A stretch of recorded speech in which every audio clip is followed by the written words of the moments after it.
Jamnagar birding with jungle hike. Bird watching for me is an experience as much for the sheer variety nature has to offer as for the glimpse it always offers me into their world. One of the reasons for my attraction to Jamnagar as a birding destination was the flocks of skimmers, ducks, and pelicans I had seen clicked by my fellow birders. And true to its reputation, I was not disappointed. The start was at Lakota Lake with the flock of slender-billed and brown-headed gulls, along with mixed flocks of spot-billed ducks, coots, common pochard, and knob-billed ducks. Speaking of flocks, what could beat the excitement of spotting 100-odd Indian skimmers flying in unison on the skyline of Bedibandar, attracting my attention with their unique yellow-tipped red bills and a longer lower mandible. They get their name from their foraging style of skimming in shallow waters while in flight for fish, insect larvae, and shrimp, with mouth open and lower mandible submerged in water. While I am engaged in watching these birds, my attention is drawn by a huge flock of 50 little grebes who, in their typical style, are diving one by one and disappearing underwater in search of food. Probably here they are associating with the common coot, which while stirring vegetation is flushing small invertebrates on which the grebes can feed. At Vibapur, I got to see a large flock of great white pelican. It was real fun watching these huge birds climbing onto the small pond, one after the other, and then slowly wading through the waters to the other side. This huge white bird with its unique beak with a pouch is around 5 feet in size, and the male of the species can weigh up to 15 kg.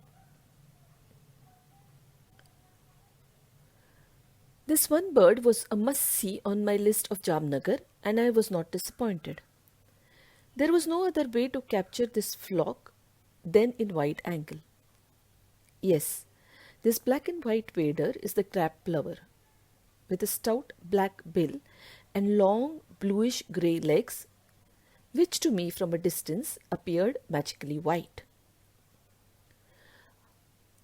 Along with these large flocks, it is also interesting to observe the smaller flock of birds like this chestnut-bellied sandgrouse in one of its typical habitat of fallow fields.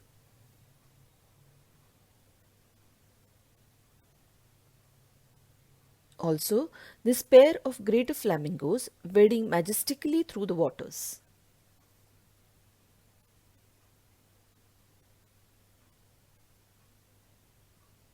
And who would not be intrigued by this great thick knee running to take cover while kinking its head ever so slightly?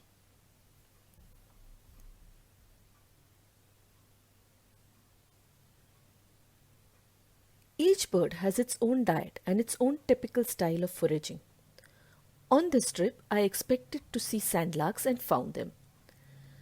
I assumed they were foraging for either seeds or invertebrates. This large flock of lesser flamingos was extremely busy foraging for blue-green algae.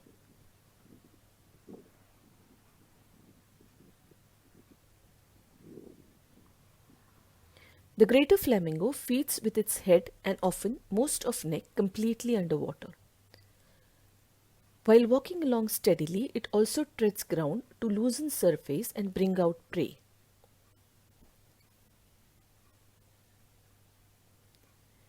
Having seen sandplovers in hundreds on various beaches, it was interesting to see this lone sandplover feeding in the intertidal region at the Narara Marine Park.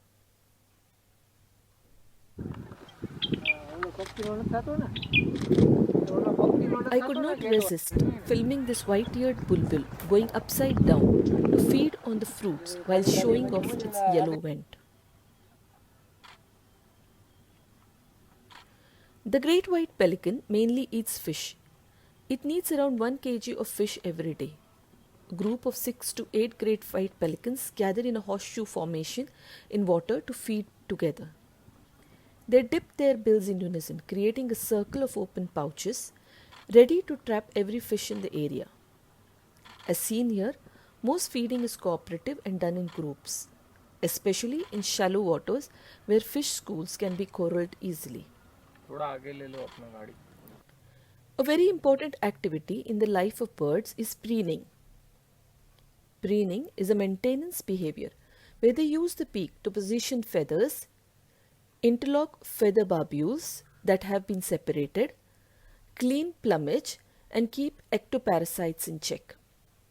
Each one of these water birds do their jobs meticulously, some even going upside down and lifting one of its legs to ensure it reaches all parts of the body. Here are birds catching brief naps during the day.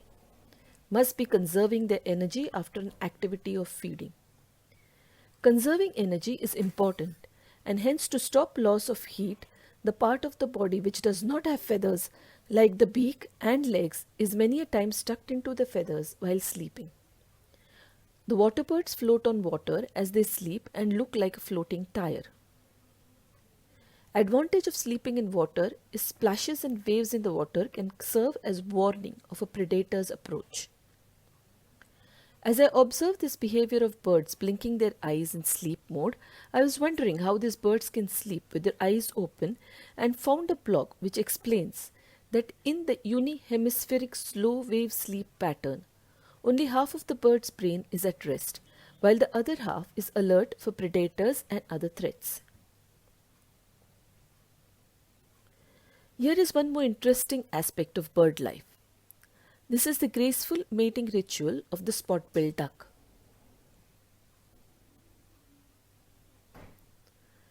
This is a jet black coot with a prominent white beak carrying nesting material, and this is a juvenile of the same species with dull colors.